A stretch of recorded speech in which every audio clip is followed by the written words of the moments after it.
हिंदुस्तान की भूमि महान लोगों को जन्म देती रही है।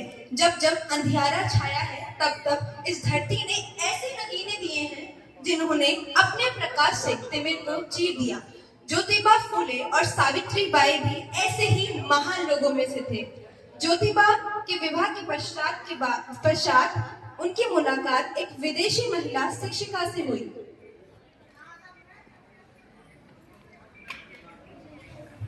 औरतें अगर पढ़ेंगी लिखेंगी तो समाज आगे बढ़ेगा, वरना तो औरतें यूं ही पीछे रह जाएंगी। आप बिल्कुल सही कह रही हैं। मैं इसकी शुरुआत अपनी पत्नी से ही करूंगा। सावित्री, सावित्री, कहाँ हो सावित्री? सावित्री, अगर हमारे समाज में स्त्रियां इसी तरह अशिक्षित रही तो हमारा समाज पीछे रह जाएगा। इसलिए मैंने तुम्हें पढ़ाने का निर्णय लिया है। लेकिन ये कैसे संभव है? समाज में लोग क्या सोचेंगे? मैं समाज की नीतियों को नहीं मानता और तुम भी मनवा दो सावित्री। सावित्री को जब भी अपने घर के कामों से फुर्सत मिलती, वो पढ़ने बैठ जाती। शिक्षा के प्रति उनकी इस लगन को देखकर ज्योतिबा बहुत खुश थे।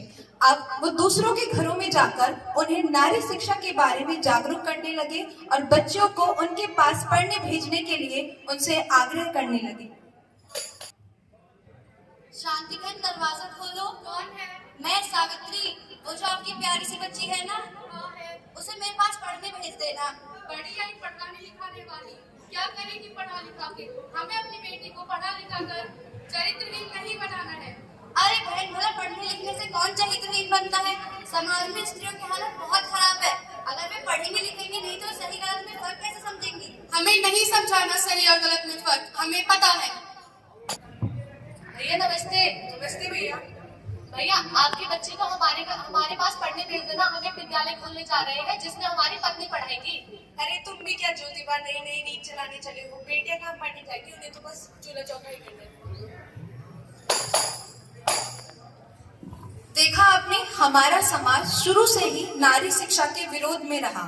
लोगों की मानसिकता यही कहती है कि लड़कियां सिर्फ चूल्हा चौके के लिए बनी हैं।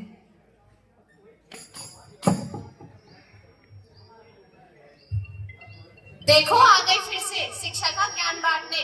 चल तू अंदर जा, कहीं इसके मनुष्य छाया का सिर तुझ पे भी ना पड़ जाए। पढ़ लिख कर करेगी क्या? बच्चे ही तो पालने हैं, बर्तन ही तो धुलने हैं, कपड़े ही तो धुलने हैं। बड़ी आई शिक्षा देने वाली। मारो मारो मारो इसे।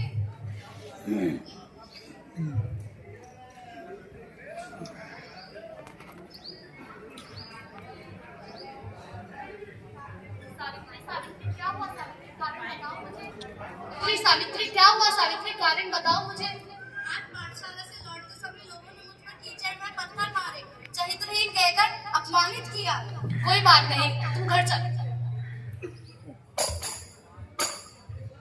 देखा आपने हमारे समाज की क्रूरता, लेकिन इस क्रूरता के सामने ज्योतिबा और सावित्री झुके नहीं, बल्कि एक दूसरे की हिम्मत बनकर पूरे समाज का विरोध झेला।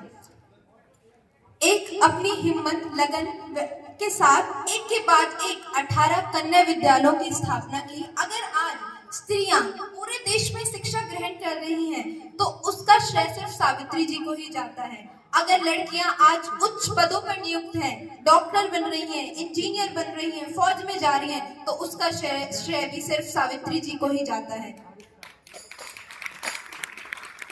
इससे पहले समाज तुम्हें कमजोर समझे, तुम्हें शिक्षा का महत्व समझना होगा। समझना होगा।